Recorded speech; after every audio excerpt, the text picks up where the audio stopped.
ಬಣ್ಣ ತಿಂದು ಸಿಹಿ ಹಣ್ಣ ಕೊಡುವ ಮರ ನೀಡಿ ನೀಡಿ ಮುಕ್ತ.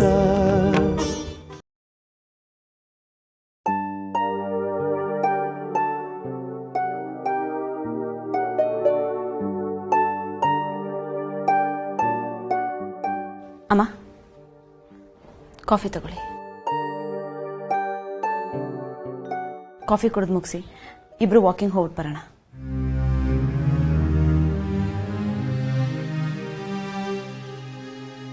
ಅಮ್ಮ, ಕಾಫಿ ತಣ್ಣಗಾಗುತ್ತೆ. ತಗೋತೀನಿ.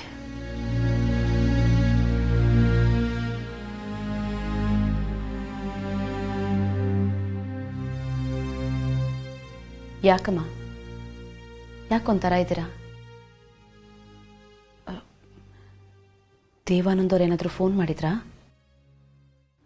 ಇಲ್ಲಮ್ಮ, ದೇವು ಏನು ಫೋನ್ ಮಾಡಿಲ್ಲ. ಆದರೆ ಇವತ್ತು ಬೆಳಗಿನ ಜಾವ ದೇವು ಬಗ್ಗೆ ಒಂದು ವಿಚಿತ್ರವಾದ ಕನಸು ಬಿದ್ದಿತ್ತು. ಅದ್ರ ಬಗ್ಗೆನೇ ಯೋಚನೆ ಮಾಡ್ತಾ ಇದ್ದೆ. ದೇವಾನಂದವ್ರ ಬಗ್ಗೆ ಕನಸ ಏನು?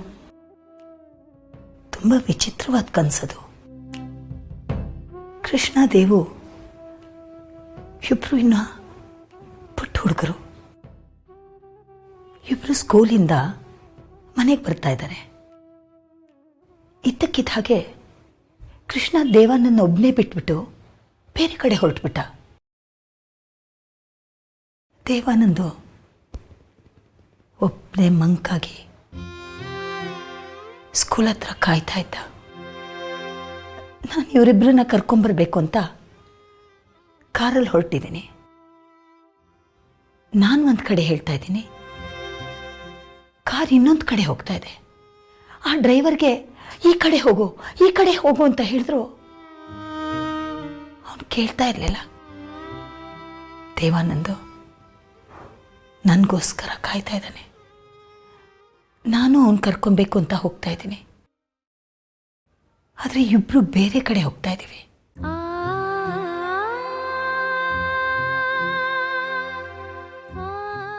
ಯಾಕೋ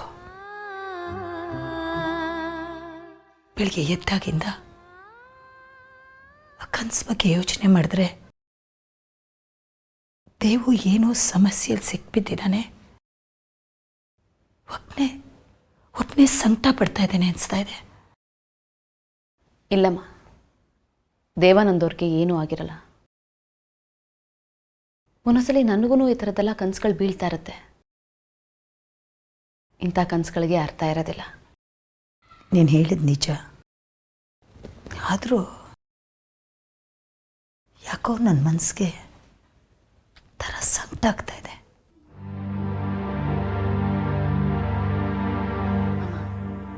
ಕಾಫಿ ಕುಡೀರಿ, ಹೊರಗಡೆ ವಾಕಿಂಗ್ ಮಾಡ್ಕೊಂಡು ಬರೋಣ, ಎಲ್ಲ ಸರಿ ಹೋಗುತ್ತೆ. ಆಯ್ತಮ್ಮ.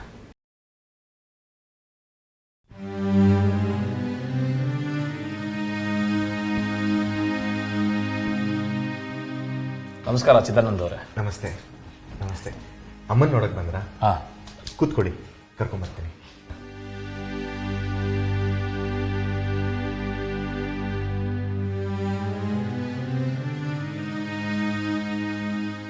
ಅಮ್ಮ, ಕಾಲು ನೋವು ಹೇಗಿದೆ? ಎಷ್ಟೋ ಮೇಲಮ್ಮ. ವಾಕಿಂಗ್ ಬರ್ತೀರಾ? ಪರವಾಗಿಲ್ವಾ? ಅಮ್ಮ, ನಿಮ್ಮನ್ನು ನೋಡೋಕ್ಕೆ ಕೃಷ್ಣಾನಂದ ದೇವಯಾನಿ ಬಂದಿದ್ದಾರೆ. ಸರಿ, ಬರ್ತೀವಿ.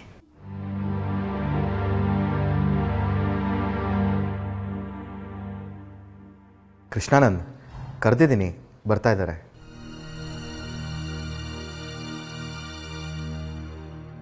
ಏನು ಕೃಷ್ಣ ಇದು? ಇಷ್ಟು ಚಿಕ್ಕ ಮನೆ, ಅಮ್ಮ ಹೇಗಿದ್ದಾರೆ ಇಲ್ಲಿ? ಈಗ ಅದ್ರ ಬಗ್ಗೆ ಬಿಡು. ನಾನು ಹೇಳಿದ ನೆನಪಿದೆ ತಾನೆ? ಅಮ್ಮನ ಹತ್ರ ಸಾಫ್ಟಾಗಿ ಮಾತಾಡಿ ಅಪಾಲಜಿ ಕೇಳು. ಅಪಾಲಜಿ ಕೇಳಬೇಕಾ? ಅಂಥ ತಪ್ಪು ನಾನೇನು ಮಾಡಿದ್ದೀನಿ ಕೃಷ್ಣ? ನೋಡು, ಈಗ ಆರ್ಗ್ಯುಮೆಂಟ್ಸ್ ಬೇಡ. ಮಿನಿಸ್ಟರ್ ಆಗ್ತಿದ್ಯಾ, ಅಮ್ಮನ ಹತ್ರ ಆಶೀರ್ವಾದ ತಗೊಳ್ಳೋದಕ್ಕೆ ಬಂದಿದ್ದೀವಿ. ನೀನು ಸಾಫ್ಟಾಗಿ ಮಾತಾಡಿದ್ರೆ ಅಮ್ಮನ ಮನಸ್ಸು ಕರಗುತ್ತೆ. ಓಕೆ.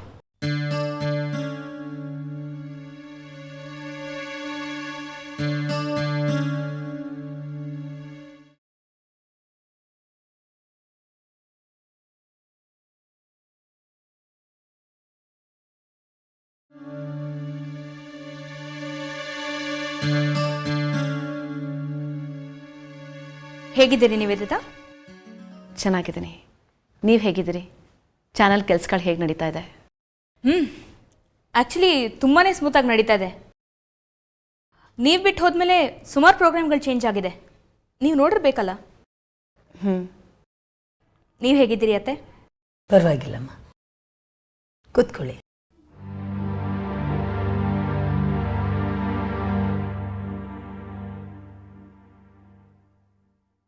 ನೀನು ಹೇಗಿದ್ಯಾ? ಅತ್ತೆ, ಆ್ಯಕ್ಚುಲಿ ನೀವು ಮನೆ ಬಿಟ್ಟು ಬಂದಮೇಲೆ ನಾವು ಸಂತೋಷವಾಗಿಲ್ಲ ಅತ್ತೆ. ನಿಮ್ಮ ಸಂತೋಷಕ್ಕೆ ಅಡ್ಡಿ ಆಗದೇ ಇರಲಿ ಅಂತ ತಾನೇ ನಾನು ಬಂದು ನಿವೇದಿತಾ ಮನೇಲಿರೋದು. ನೀವು ತಪ್ಪು ತಿಳ್ಕೊಂಡಿದ್ದೀರಾ ಅತ್ತೆ.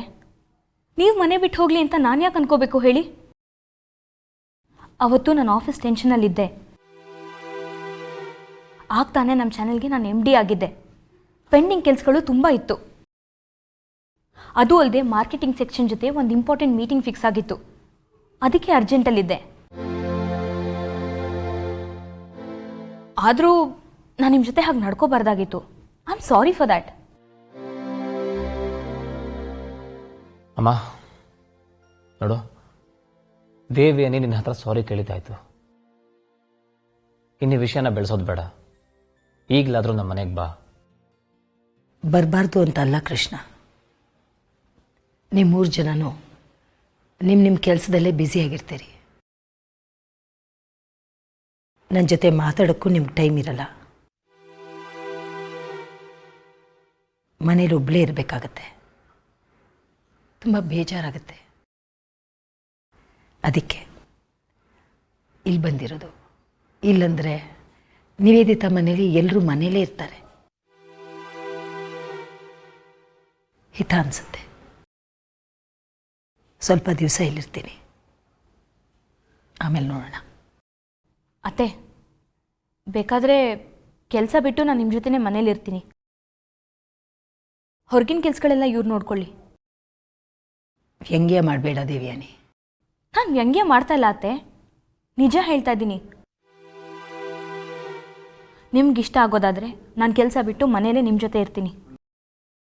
ನನಗೋಸ್ಕರ ನೀನು ಕೆಲಸ ಬಿಟ್ಟು ಮನೇಲಿ ಯಾಕೆ ನನ್ನ ಜೊತೆ ಕೂತಿರ್ಬೇಕು? ಹಾಗೆಲ್ಲ ಏನೂ ಬೇಡ. ನೀವು ನಿಮ್ಮ ಪಾಡಿಗೆ ಸಂತೋಷವಾಗಿರಿ. ನಾನಿಲ್ಲಿ ಸ್ವಲ್ಪ ದಿವಸ ಇರ್ತೀನಿ. ಅಮ್ಮ, ನಾನೊಂದು ರಿಕ್ವೆಸ್ಟು ನೀನು ಒಪ್ಕೊಳ್ಳೇಬೇಕು. ಏನು ಹೇಳು? ನಿನಗಿಲ್ಲಿ ಓಡಾಡೋದಕ್ಕೆ ಕಾರಿಲ್ಲ.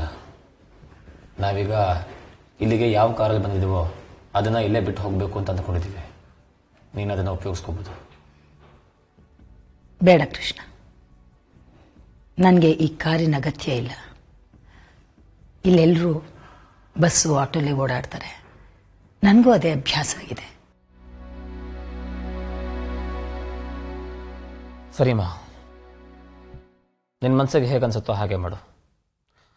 ಆದರೆ ಒಂದೇ ಒಂದು ಮಾತು, ನಿನ್ನ ಮನಸ್ಸಿಗೆ ಯಾವುದೋ ಒಂದು ಚಿಕ್ಕ ವಿಷಯಕ್ಕೆ ಬೇಸರ ಆಯಿತು ಅಂತ ನಮ್ಮನ್ನು ದೂರ ಮಾಡಬೇಡ. ನಾವಿನ್ನೂ ಚಿಕ್ಕವರು, ನಮ್ಮಿಂದ ತಪ್ಪಾಗೋದು ಸಹಜ. ನೀನು ದೊಡ್ಡವಳು, ಮಕ್ಕಳು ತಪ್ಪು ಮಾಡಿದ್ರೆ ಕ್ಷಮಿಸಿ ಬುದ್ಧಿ ಹೇಳಬೇಕು. ಆಗಲಿ ಕೃಷ್ಣ. ಅವತ್ತೇನೋ ಕೆಟ್ಟಗಳಿಗೆ ಅವತ್ತಿನ ಘಟನೆ ನನ್ನ ಮನಸ್ಸಿಗೆ ತುಂಬ ನೋವಾಯಿತು. ಆದರೆ ಈಗ ಅದನ್ನೆಲ್ಲ ನಾನು ಮರ್ತು ಬಿಟ್ಟಿದ್ದೀನಿ. ನೀವು ಮರ್ತು ಬಿಡಿ. ನಾನಿಲ್ಲಿರೋದು ನಿಮ್ಮ ಮೇಲಿನ ಸಿಟ್ಟಿನಿಂದ ಅಲ್ಲ. ಹೇಳಿದ್ನಲ್ಲ, ಅಲ್ಲಿ ಅಂದರೆ ನಾನೊಬ್ಬಳೇ ಇರಬೇಕು. ಮನಸ್ಸಿಗೆ ಬೇಜಾರಾಗತ್ತೆ. ಇಲ್ಲಿ ಅಂದರೆ ಎಲ್ಲರೂ ಮಾತಿಗೆ ಸಿಗ್ತಾರೆ. ಅದಕ್ಕೆ ನೋಡೋಣ, ಸ್ವಲ್ಪ ದಿವಸ ನಾನಿಲ್ಲಿರ್ತೀನಿ, ಆಮೇಲೆ ಬರ್ತೀನಿ.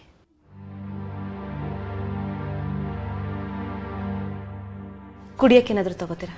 ಬೇಡ ಅದಕ್ಕೆ.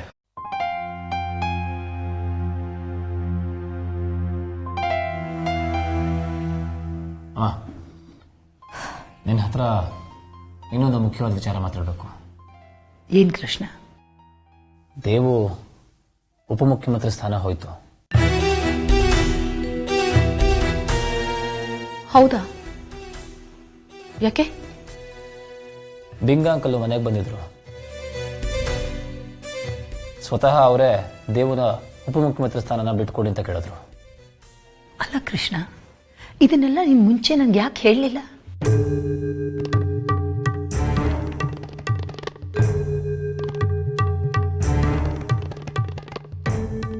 ನಾನು ಬಿಂಗ ಅವ್ರ ಹತ್ರ ಮಾತಾಡ್ತೀನಿ. ಅಮ್ಮ, ಅದರಿಂದ ಏನು ಪ್ರಯೋಜನ ಇಲ್ಲ. ಇಲ್ಲ ಕೃಷ್ಣ, ಬಿಂಗ ಅವರು ನನ್ನ ಮಾತಿಗೆ ಗೌರವ ಕೊಡ್ತಾರೆ. ಹಿಂದೇನೂ ಅಷ್ಟೇ ನನ್ನ ಮಾತು ಕೇಳಿನೇ ದೇವುನ ಉಪಮುಖ್ಯಮಂತ್ರಿ ಮಾಡಿದ್ದು. ಇಲ್ಲಮ್ಮ, ಆಗಿನ ಪರಿಸ್ಥಿತಿ ಒಂಥರ ಇತ್ತು, ಈಗಿನ ಪರಿಸ್ಥಿತಿ ಬೇರೆ ಥರ ಇದೆ. ಈಗ ಪಾರ್ಟಿಗೆ ಛಾಬ್ರಿ ಅಂತ ದೊಡ್ಡ ಬಿಸ್ನೆಸ್ ಮನ್ ಇದ್ದಾರಲ್ಲ, ಅವರು ಸೇರ್ಕೊಂಡಿದ್ದಾರೆ. ಅವರು ಪಾರ್ಟಿಗೆ ದೊಡ್ಡ ಫಂಡ್ ಕೊಡ್ತೀನಿ ಅಂತ ಹೇಳಿದಾರಂತೆ. ಅದಕ್ಕೆ ಪಾರ್ಟಿಲಿ ಎಲ್ಲರೂ ಅವರನ್ನೇ ಉಪಮುಖ್ಯಮಂತ್ರಿ ಮಾಡ್ತೀವಿ ಅಂತ ಒಪ್ಕೊಂಡಿದ್ದಾರೆ. ಜನಹಿತ ಪಾರ್ಟಿಯಲ್ಲಿ ಸ್ಥಾನಮಾನನ ಮಾರಾಟಕ್ಕಿಡ್ತಾ ಇದ್ದಾರಾ? ಯಾರ ಹತ್ರ ಹಣ ಜಾಸ್ತಿ ಇದೆಯೋ ಅವರು ಅದನ್ನು ಕೊಂಡ್ಕೊಳ್ತಾ ಇದ್ದಾರಾ? ನಿಮ್ಮ ತಂದೆ ಹೋದ್ಮೇಲೆ ಬಿಂಗ ಅವ್ರ ಮನೆಗೆ ಬಂದಿದ್ರಲ್ಲ, ಆಗ ಅವತ್ತೇನು ಹೇಳಿದ್ರು ಗೊತ್ತಾ? ನಾನು ಹೆಸರಿಗೆ ಮಾತ್ರ ಮುಖ್ಯಮಂತ್ರಿ, ಆದರೆ ಎಲ್ಲನೂ ನೀವು ಹೇಳ್ದಾಗೆ ಮಾಡ್ತೀನಿ ಅಂತ ಹೇಳಿದರು. ಪ್ರತಿ ಸಚಿವರನ್ನ ನೇಮಕ ಮಾಡುವಾಗ ನನ್ನ ಹತ್ರ ಕೇಳ್ತಾ ಇದ್ರು. ನನ್ನ ಬಗ್ಗೆ ತುಂಬ ಗೌರವ ಇಟ್ಕೊಂಡಿದ್ದಾರೆ ಅಂತ ನಾನು ಅಂದ್ಕೊಂಡಿದ್ದೆ. ಆದರೆ ನಮ್ಮ ದೇವನ ಉಪಮುಖ್ಯಮಂತ್ರಿ ಸ್ಥಾನದಿಂದ ಇಳಿಸ್ಬೇಕಾದ್ರೆ ನನ್ನನ್ನು ಕೇಳಬೇಕು ಅನ್ನೋ ಒಂದು ಸ್ವಲ್ಪ ಸೌಜನ್ಯ ಕೂಡ ಇರಲಿಲ್ಲ ಅವ್ರಿಗೆ. ನಿನಗೆ ಮಾತ್ರ ಅಲ್ಲಮ್ಮ, ದೇವು ಹತ್ರನೂ ಒಂದು ಮಾತು ಕೇಳಿಲ್ಲ. ಬರೋದಕ್ಕೂ ಮುಂಚೆನೆ ಛಾಬ್ರಿ ಅವರ ಪ್ರಮಾಣ ವಚನ ಸ್ವೀಕಾರಕ್ಕೆ ಏನೇನು ಸಿದ್ಧತೆ ಕೇಳಬೇಕೋ ಎಲ್ಲ ಮುಗಿಸ್ಕೊಂಡಿದ್ರು. ಸುಮ್ಮನೆ ನಮಗೊಂದು ಮಾತು ಹೇಳಬೇಕಲ್ಲ ಅಂತ ಬಂದಿದ್ರು ಅಷ್ಟೇ. ಯಾವಾಗ ಆಗಿದ್ದಿದ್ದು? ಮೊನ್ನೆ ರಾತ್ರಿ ಬಿಂಗ ಅವರು ಮತ್ತು ಮುನಿಯಪ್ಪನವರು ಮನೆಗೆ ಬಂದಿದ್ರು. ಅಲ್ಲ ಕೃಷ್ಣ, ದೇವು ನನ್ನ ಹತ್ರ ಒಂದು ಮಾತು ಕೂಡ ಹೇಳಲಿಲ್ಲ. ನಿನ್ನ ಹತ್ರ ಏನಾದರೂ ಹೇಳಿದ್ನಾ? ಇಲ್ಲ ಅಮ್ಮ, ಅವ್ರು ನನ್ನ ಹತ್ರ ಏನೂ ಹೇಳೋದಿಲ್ಲ. ಏನಾದರೂ ಹೇಳ್ಕೊಳ್ಳೋ ಅಷ್ಟು ಸಲಿಗೆ ನನ್ನ ಹತ್ರ ಉಳಿಸ್ಕೊಂಡಿಲ್ಲ ಅವರು. ದೇವು ತುಂಬ ಬೇಜಾರು ಮಾಡ್ಕೊಂಡಿದ್ನಾ? ಹೂಮ, ಅವನಿಗೆ ತುಂಬ ಬೇಜಾರಾಗಿದೆ. ಯಾರಿಗೇ ಆದರೂ ಇಂಥ ಸಂದರ್ಭದಲ್ಲಿ ಬೇಜಾರಾಗೇ ಆಗುತ್ತೆ. ಅವನಿಗೆ ತುಂಬ ಅವಮಾನ ಆಗಿದೆ. ರಾಜಾನಂದ ಸ್ವಾಮಿ ಅವ್ರು ಹೋದ್ಮೇಲೆ ಬಿಂಗ ಅವರು ನನ್ನ ಹತ್ರ ಒಂದು ಮಾತು ಹೇಳಿದರು. ಸರ್ಕಾರದಲ್ಲಿ ಯಾವತ್ತೂ ನಿಮ್ಮ ಮನೆಯವರಿಗೆ ಒಂದು ಸ್ಥಾನ ಇರುತ್ತೆ ಅಂತ. 1 ವರ್ಷದಲ್ಲಿ ಎಷ್ಟೆಲ್ಲ ಬದಲಾವಣೆ ಆಗೋಯ್ತು. ಅತ್ತೆ, ಆಮೇಲೆ ಬಿಂಗ ಅವರೇ ದೇವಾನಂದ್ ಅವ್ರಿಗೆ ನೀವು ಸಾಮಾನ್ಯ ಸಚಿವರಾಗಿ ಅಂದರು. ಆದರೆ ದೇವಾನಂದ್ ಅವರು ನನಗೆ ಯಾವ ಸ್ಥಾನಮಾನನೂ ಬೇಡ ಅಂತ ಒಂದೇ ಸಲ ನಿರಾಕರಿಸ್ಬಿಟ್ರು. ಹೇಗಮ್ಮ ಒಪ್ಕೊಳ್ಳೋಕೆ ಸಾಧ್ಯ? ಉಪಮುಖ್ಯಮಂತ್ರಿ ಆದವನಿಗೆ ಸಚಿವರಾಗಿರು ಅಂತಂದರೆ ಒಪ್ಕೊಳ್ಳೋಕೆ ಸಾಧ್ಯನಾ? ಅಲ್ಲ ದಿವ್ಯಾನಿ, ನೀನೇ ದೇವಸ್ಥಾನದಲ್ಲಿದ್ದಿದ್ರೆ ಒಪ್ಕೋತಿದ್ಯಾ?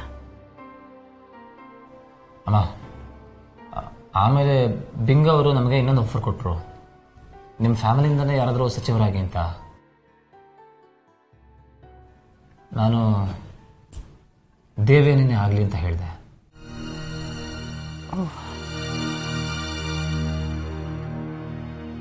ನೀನು ಒಪ್ಕೊಂಬಿಟ್ಯಾ?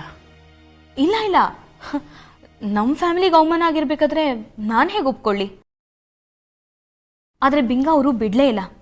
ಪಾರ್ಟಿ ಲೀಡರ್ಸ್ ಕೈಲೆಲ್ಲ ಹೇಳಿಸಿದ್ರು.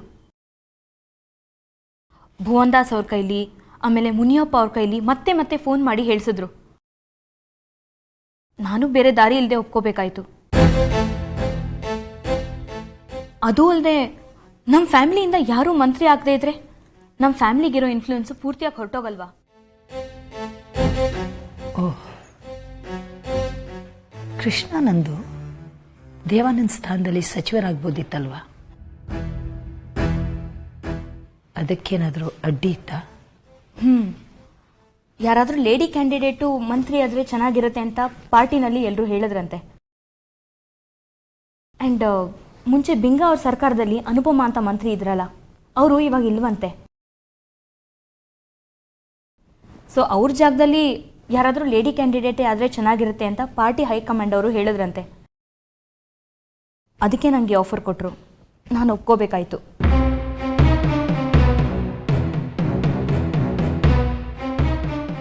ಸಂಸ್ಕೃತಿ ಖಾತೆ ಕೊಡ್ತೀನಿ ಅಂತ ಹೇಳಿದ್ದಾರೆ ದೇವ್ಯಾನಿಗೆ. ನಾಳೆನೇ ಪ್ರಮಾಣ ವಚನ ಇದೆ. ಆಯಿತು, ಸಂತೋಷ. ಕಂಗ್ರಾಟ್ಸ್ ದೇವ್ಯಾನಿ. Thank you. ಅತ್ತೆ, ಮಂತ್ರಿಯಾಗಿ ನಾಳೆ ಪ್ರಮಾಣ ವಚನ ತಗೊಳ್ತಾ ಇದ್ದೀವಿ. ನನಗೆ ಆಶೀರ್ವಾದ ಮಾಡಿ. ಒಳ್ಳೇದಾಗ್ಲಮ್ಮ.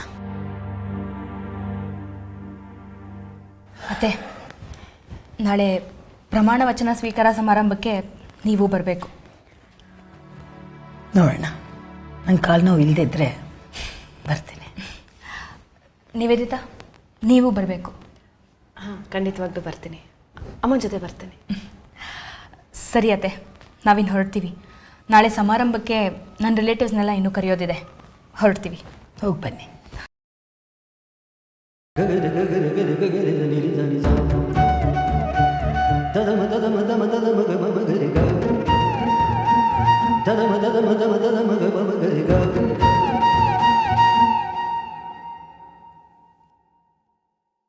ನೋಡ್ತೀಯ ನಿವೇದಿತಾ,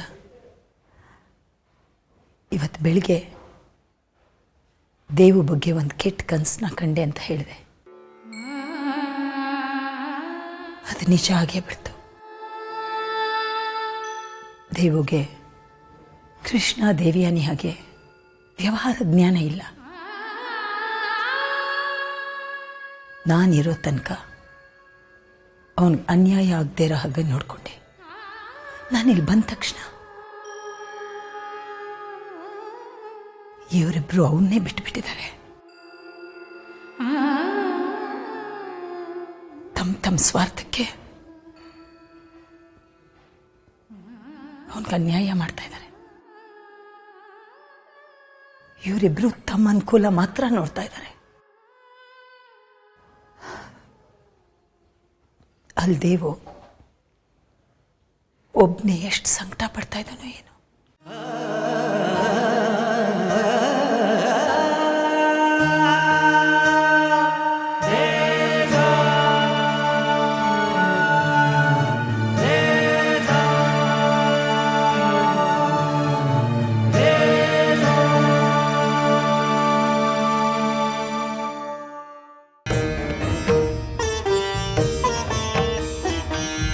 ഇരുള വിരുദ്ധ ಬೆಳಕಿನ ಯುದ್ಧ, ಕೊನೆಯಿಲ್ಲದ ಕಾದಾಟ, ತಡೆಯೇ ಇಲ್ಲದೆ ನಡೆಯಲೇಬೇಕು, ಸೋಲಿಲ್ಲದ ಹೋರಾಟ.